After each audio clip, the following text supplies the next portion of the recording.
Greetings, everyone, and welcome back to Star Wars Galaxy of Heroes. This is my aftermath of the Grand Arena offense.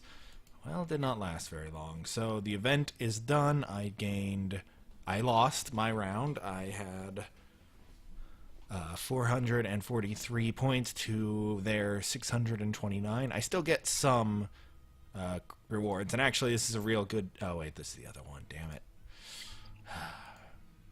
I thought it was I thought it was a different one.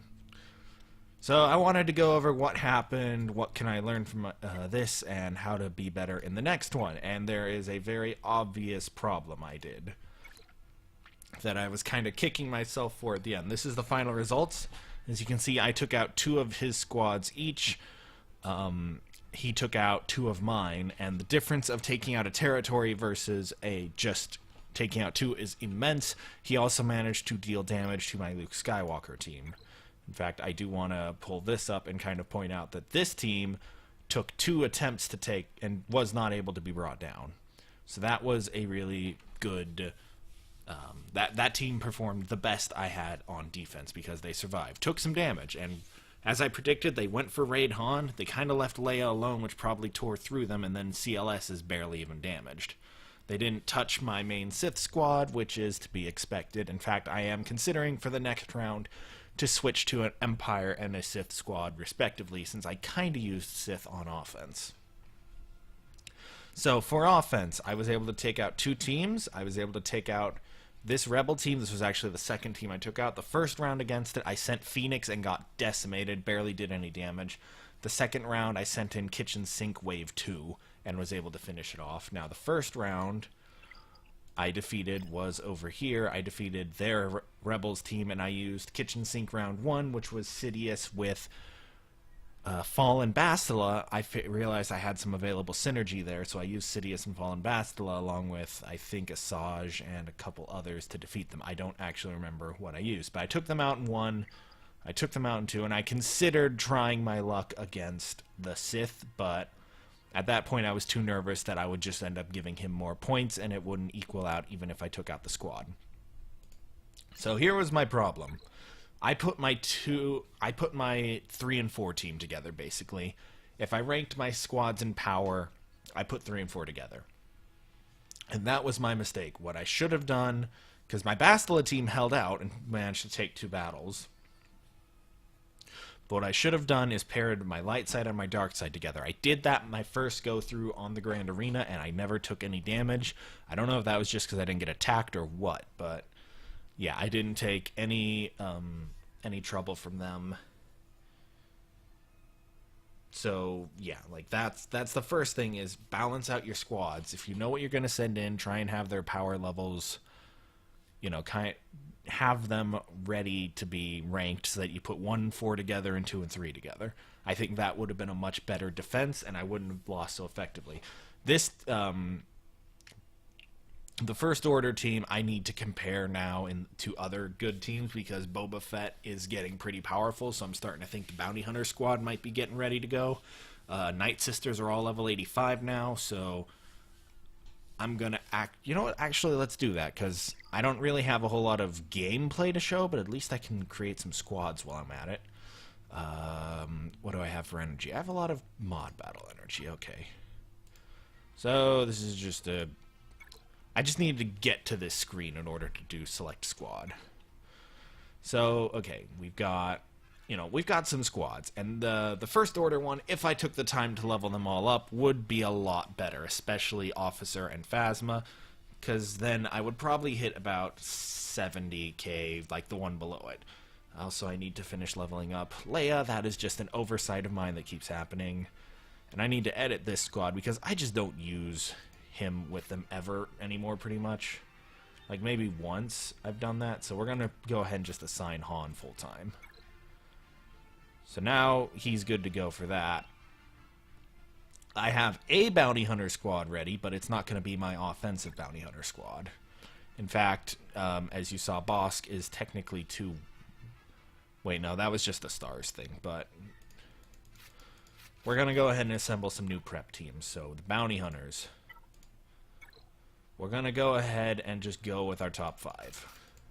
Django is just not ready, and adding the... adding the rest of his levels won't make up that difference. I am farming him now. I actually was able... just because of the way I did it today, I had enough energy that both him and Talzane got their full farms in, which was nice. Got a few shards. But yeah, so that's going to be a squad now. This will be my Bounty Hunter squad, which is decently powerful. I'll take IG-88 up to his last 2 levels. I just need gear on the rest of them. Boba, I've decided, will most likely get my next... what do you call it? My next... that one piece of gear I just don't have enough of. Whoa, no. And I'm going to edit the Night Sister squad now because Talzane is becoming more powerful. Alright, Night Sister...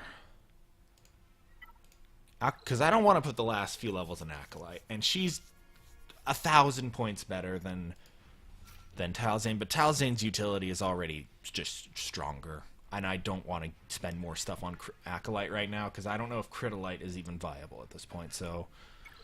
bam. I now have more viable squads. And then this is an Imperial Trooper squad. That is just something that's necessary for territory wars and...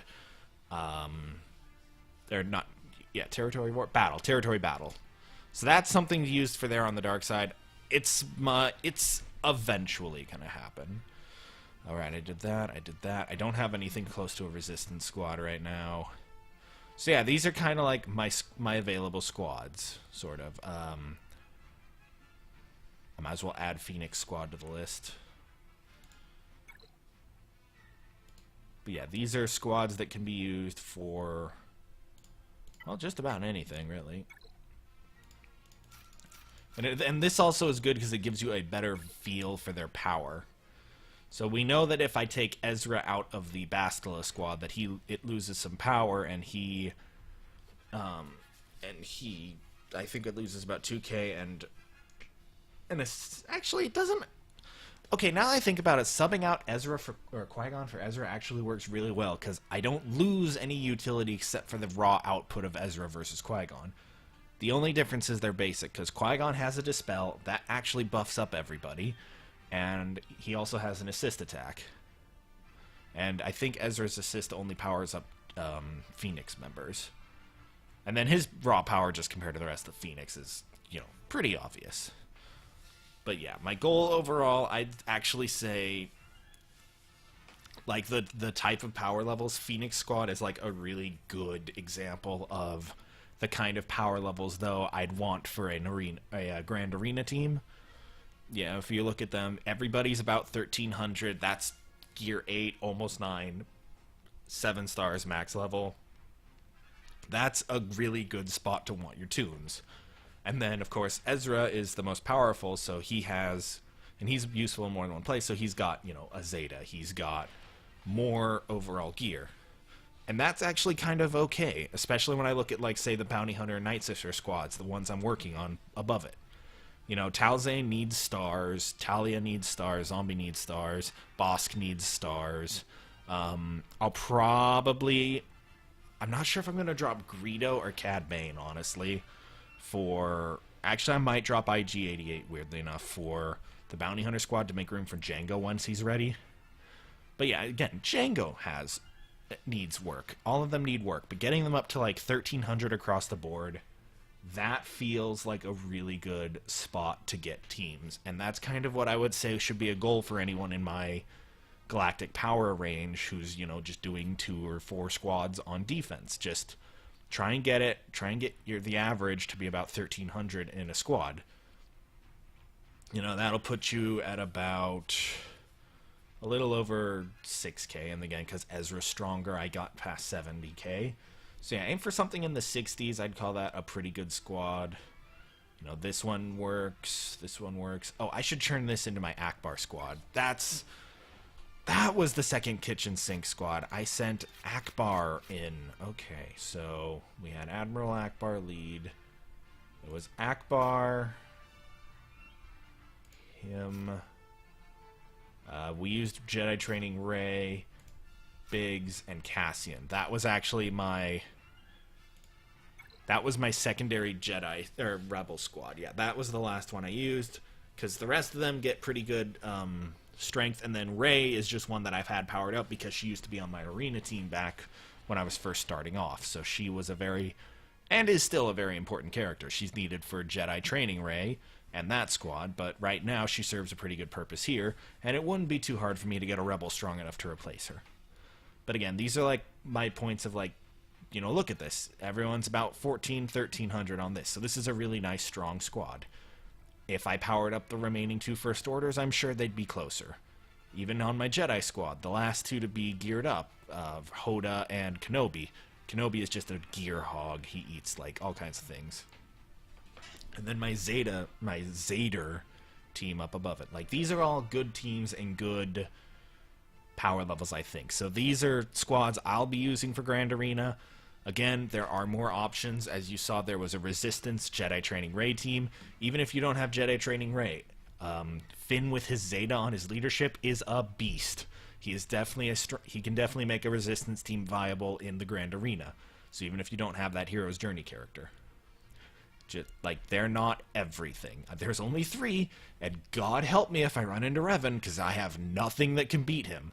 Unless it's like, yeah, I got Revan, but I have no gear. I have no, like, if it's someone who just bought him with a credit card and didn't have the capacity, well, maybe I could take him on. But for the most part, it's Revan, I'm screwed. Jedi Training Rey, well, I'll be regretting putting my best team on defense. But at the same time, you know, just there's things you can do.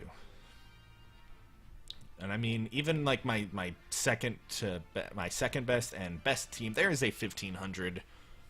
No, there's a greater than 15,000 gear difference, but it's still powerful. And my main point is, I guess I should summarize. Yeah, let's summarize. So spread out your power. Don't clump everyone together. Rank your teams by power and effectiveness. This isn't raw. This is not raw galactic power, because again, my Jedi training or my Bastila Jedi squad is much stronger than its galactic power gives it credit for. It could be viable in my arena zone. So rank them up. Make sure that you keep things with the strongest with the weakest, and so on and so forth. Keep your power evened out. Know that, and then remember to save enough for offense. Especially synergized teams. Again, I went through the trouble of figuring out a kitchen sink team that still had some synergy to go on offense.